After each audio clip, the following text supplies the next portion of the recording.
Alrighty, so we're gonna be taking a look and unboxing the Nitro Deck. Now this one is the retro purple with the carrying case. This is a limited edition one, so it comes with a few more accessories. So without further ado, let's go ahead and take this out of its box. Here you go here, it says cracked, it's got some really cool color design here, it says limited edition right here. I am opening this for the very first time, so you're actually seeing it at the same exact time I am. So it comes with this. Let me go ahead and put this to the side really quick because there's also this that comes in the box. Oh, it's just a strap. Okay, cool. So it comes with a strap for the carrying case as well. So I'm gonna go ahead and put that to the side here. And then if you wanna go ahead and get started, there's a little QR code there. And here is the main attraction itself, which is the Nitro Deck inside the case. So let's go ahead and take a look here. Open this up. Look at this. It comes with extra thumbsticks. So you have the gray one and you have the yellow one here as well. So I'm gonna go ahead and put these to the side.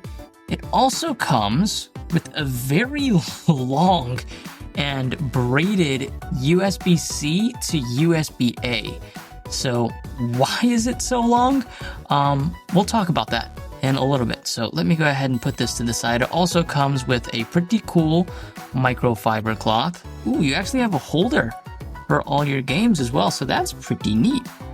Now, here we go. It says, welcome to the Cracked family. Gonna go ahead and put that to the side.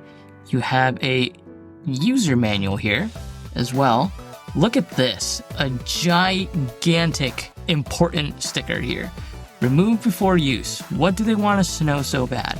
Before attaching the Switch, open the Switch console settings and turn the Switch Pro controller wired connection on. So let's go ahead and do that. Let's follow the instructions as Cracked intended. So I have my Switch here, and what we'll do is we'll go over to settings, and then we'll go to, where does it want us to go? Controller and sensors, and then we're gonna go down to Pro wired communication.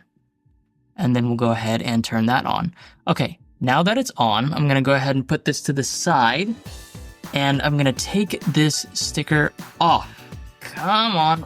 It's actually pretty textured on the inside. It's got like a cool pattern texture on the inside as well. Now, just taking a look at the buttons, let's start with the top here. They're pretty clicky. The back buttons here, they're pretty good, pretty well made. I like it. And these buttons, your A button, B button, X and Y are pretty clicky as well. The D-pad feels pretty good too. It doesn't feel cheaper or wiggly at all, which is what I like. Now, this boasts of having something called a Holo Effect thumbsticks, which eliminates stick drift. But here's the thing, only time will tell. I will be the judge of that over time. And now, if you want to go ahead and look in here, you do have a little space, kind of like right here, if you see this little gap down here, and then right here for kind of the sound for the speakers to come out. So we'll go ahead and test that.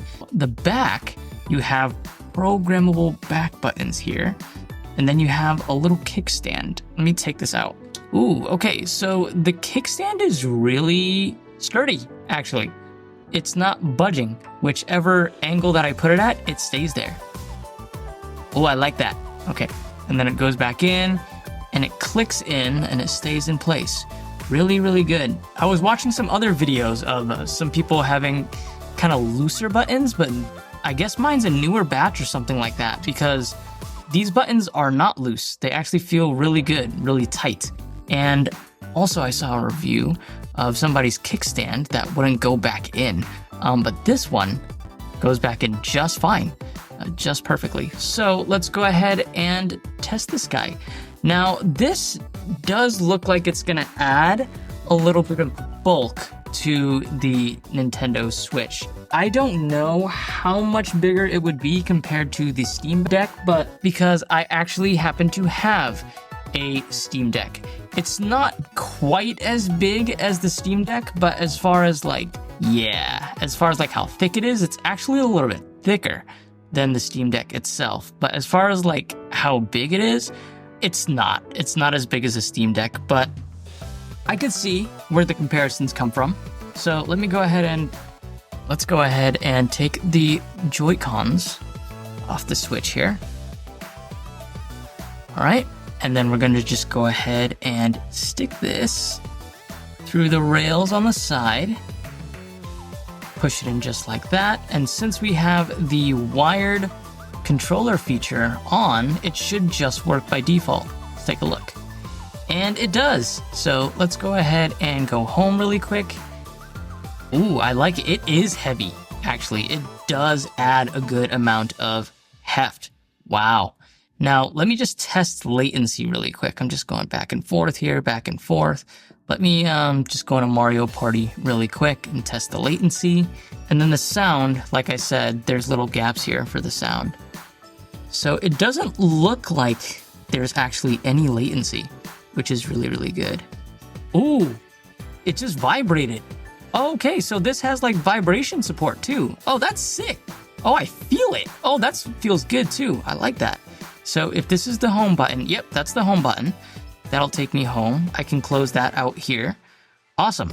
Now these toppers are actually replaceable, obviously, because it comes with these. Now, how easy is it to replace it? Can I just pull it off? Oh, holy crap, I can. That was actually a lot easier than I thought. I'm gonna put this back on. Wow, okay, so super easily replaceable toppers. Like I said, it does add a good amount of weight and size here. Now you have 4 programmable back buttons, and it says it right here. There's a button on the back that says prog for program. So if I just press that, and then I press, I guess, whatever button it is that I want to program at the top, and then I press whatever button I want to program at the back, that's kind of how you do that. So that's pretty cool. And now it looks like on the back as well, let me just put this to sleep. You have 2 inputs for charging. As you can see, you have input and then you have output. Now, what input is for charging. So that's where this would come in, and you go ahead and plug it into here and then plug the USB-A in there to charge it. And now for output, what that does actually is same thing. You actually take this cable, you put it in here, and then you can actually plug it into your Nintendo Switch and use it as an external controller, or you can actually plug it into a PC and use it as an external controller too. Overall, really happy with my purchase. Will this hold up over time? Only time will tell, honestly. I don't know why this product didn't come out earlier. It probably would have sold like hotcakes if it did. Just poor timing, honestly, for a product like this to release at the end of its life cycle. We're like on the last year of Nintendo Switch. But I mean, nonetheless, I think it's still a great product. The color really introduces a bunch of nostalgia in here for me as well. So would I recommend this? Yeah, I think overall I would give this Nitro Deck a solid 8.5 out of 10. Really, really excellent. Thank you guys for watching. Appreciate it. Until next time, you guys take care of yourselves. All right? Cool. Peace.